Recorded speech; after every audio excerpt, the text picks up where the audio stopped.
मेरे दुश्मनों, खुश होने में जल्दी मत करो, क्योंकि अभी वो शुभ क्षण आया नहीं कि मैं मरूं। मैं जानता हूं कि तुम लोग एक अरसे से मेरी मृत्यु का शुभ समाचार सुनने को लालायित हो, पर फिलहाल मैं तुम सबको निराश कर रहा हूं। इंतजार करो, किसी दिन सचमुच मरकर तुम सब पर मेहरबानी करूंगा।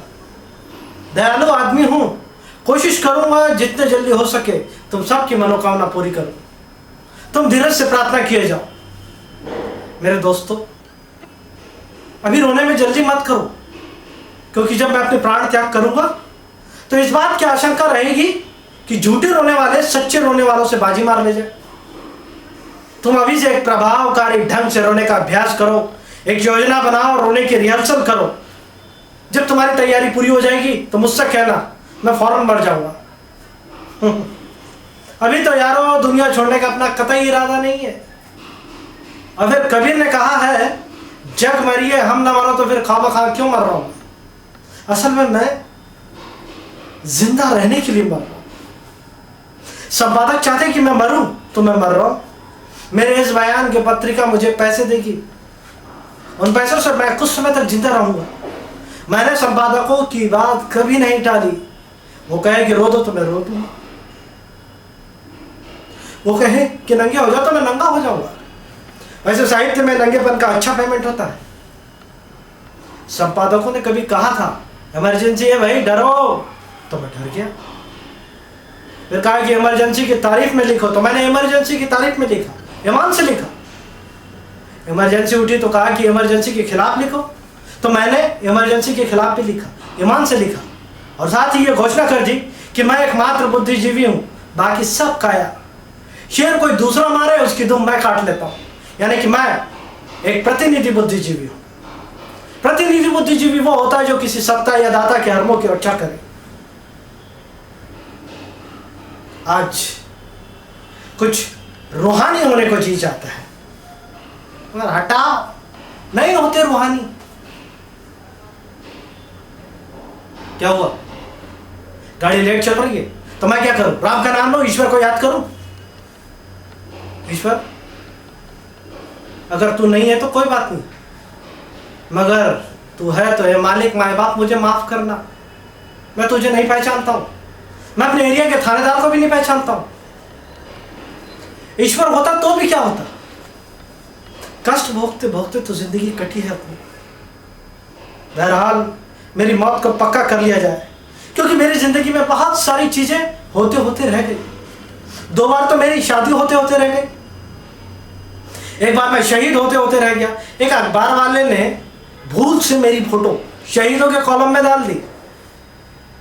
2 बार मैं डूबते डूबते रह गया, एक बार मैं ट्रेन के नीचे आते आते रह गया, एक बार तो मैं कॉलेज का प्रिंसिपल होते होते रह गया। हो सकता है इस बार मरते मरते रह जाऊं। कुछ कहा नहीं जा सकता। कहते हैं जब तक चीते की खाल ना उतार लो तब तक ये मत समझो कि वो मर गया। अरे अपना हाल भी कुछ ऐसा ही है। डॉक्टर से 3-4 बार जांच की जाए, हो सकता है डॉक्टर जब मेरे दिल की धड़कन चेक करे तो मेरे दिल की धड़कन मेरे टांगों में चल जाए। एक परीक्षण ये भी किया जाए कि कोई आके कहे, प्रदीप कुमार बागड़े जी आपकी रॉयल्टी का चेक आया है। अगर मैं फौरन उठ कर नहीं खड़ा हुआ तो समझो कि मर गया। एक परीक्षण ये भी किया जा सकता है कि मेरे नाक के ऊपर 1000 के नोट रखे, अगर मैं फिर भी नहीं उठा तो समझो पक्का ही मर गया। इसके बाद शोक सभा हो सकती है। एक पत्र लिखा हुआ मिलेगा आप लोग को, जिसमें लिखा होगा कि मैं प्रदीप कुमार बांगड़े अपने पूरे होश और हवास में ये लिखता हूं कि मैं लेखक हूं नहीं, मुझे जबरदस्ती का लेखक बना दिया। पहली बात तो ये कि मेरे मृत्यु के कारणों की जांच होनी चाहिए। ये जांच होनी चाहिए कि मेरा इलाज ठीक से हुआ था या नहीं। ये मैं ऐसा इसलिए चाहता हूं कि कुछ दिनों तक मेरा नाम अखबारों में चले। विवादास्पद मृत्यु यश फैलाती है और मैं मामूली बात मरना भी नहीं चाहता। डॉक्टर मुझे माफ करे। मेरे बारे में अखबार में क्या छपे ये मैं खुद लिख के जा रहा हूं। मुझे किसी पे भरोसा नहीं है। हाँ, ये लेख दूसरों के नाम से छापे जाए। मैं अपने कई फोटोग्राफ्स छोड़ के जा रहा हूं, ये छापे जाए। मेरी शोक सभा शानदार हो, बैंक में मेरा कुछ रुपया जमा है, इससे शोक सभा की जाए। अगर मुझे वक्त मिला तो मैं अपनी शोक सभा देखने के लिए आऊंगा। अगर कोई भी चीज की कमी रही तो मैं आयोजकों के सिर पे भूत बन के चढ़ जाऊंगा।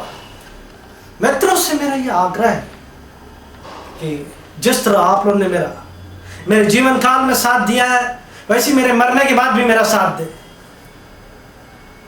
मेरे कहने का मतलब ये नहीं है कि आप लोग मर जाएं, आप लोग जिए, खूब जिए। मेरे कहने का मतलब ये है कि मेरे मरने के बाद मेरा एक स्मारक बनाया जाए जिसके लिए चंदा किया जाए और चंदे का 33% खा लिया जाए। अगर आप लोग चंदे का 33% नहीं खाएंगे तो मेरी आत्मा को शांति नहीं मिलेगी, क्योंकि मैंने खुद कई बार चंदा किया है और चंदे का 33% खाया है मैंने। इससे चंदे की पवित्रता बनी रहती है। अरे मेरे दोस्तों, आप लोग तो रोने के मूड में आ गए। मेरे लिए अपने आंसू को बर्बाद मत करो, ये आंसू किसी और के लिए बचा के रखो।